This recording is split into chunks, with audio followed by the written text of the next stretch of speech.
Birthday nga ng ulirang ina, kaya for today's video magiging Disney princess tayo.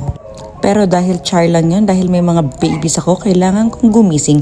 Kaso nga lang may baby tayo na gusto ng love, kaya nahiga-higa muna ako bago gawin yung mga bagay-bagay sa araw na ito.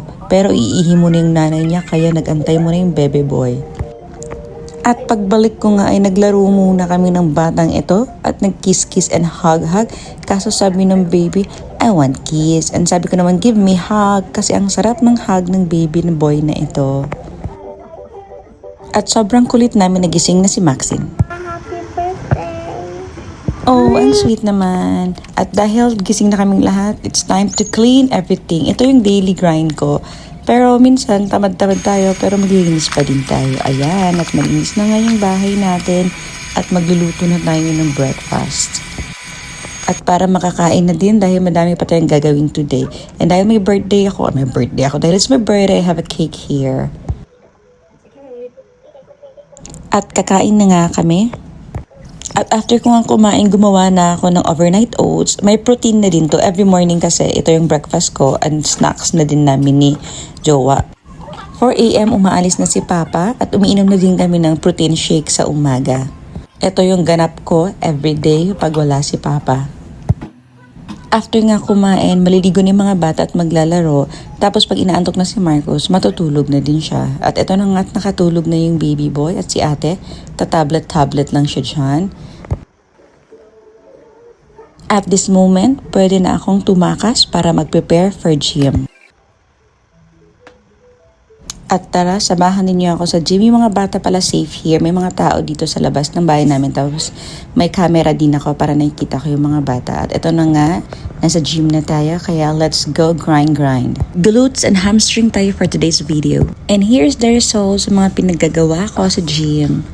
Proud of myself. Pero kailangan breathe in lang para hindi makatay ang tummy. After ko mag-grocery ay umuwi na ako para magluto. At ito na nga yung pinamili ko dahil magpapansit tayo today, pansit gisado. At ito na nga umiyak si baby Marcos at nagising siya. Hindi mo na ako pumapasok ng room kasi para hindi siya magising. Kaso nga lang nagising na siya at ito, ipinantayan na ako sa kusina. At habang naghihiwang nga ako, umiyak siya ng umiyak. Hay nako, what to do? I-carry ko naman to, ganito ang buhay ng nanay mo. Patience is a virtue daw, pero inis na yan siya dyan kasi sobrang dami pang gagawin at sobrang init din. At ito na nga yung naluto ko, tofu and pansit gisado. At maliligo na si Madam dahil may gagawin pa tayo after. After ko nga magkulitan ay magdadasal muna kami ng mga bata. Kailangan natin mag-rosary at after niya mag-read ng Bible. At ito nga yung message. I am placing a stone in Jerusalem that makes people stumble, a rock that makes them fall. But anyone who trusts Him will never be disgraced. And after reading the verse, maglalagay ako ng notes for myself. At ito nang habang kami kakain na, ay dumating na si Papa. Of course, kiss. Para yung mga bata magka-follow din sila. They're gonna kiss or bless. Sabi nga ni Maxine, Papa, you have sipon. I don't wanna kiss you. Kaya ito na nga, at kakain na kami.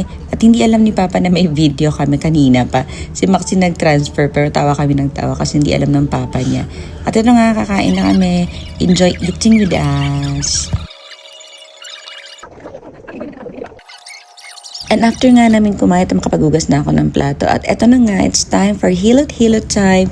Favorite day namin to para relax kami, lalo na si Papa. Kasi may sipon-sipon palagi ito.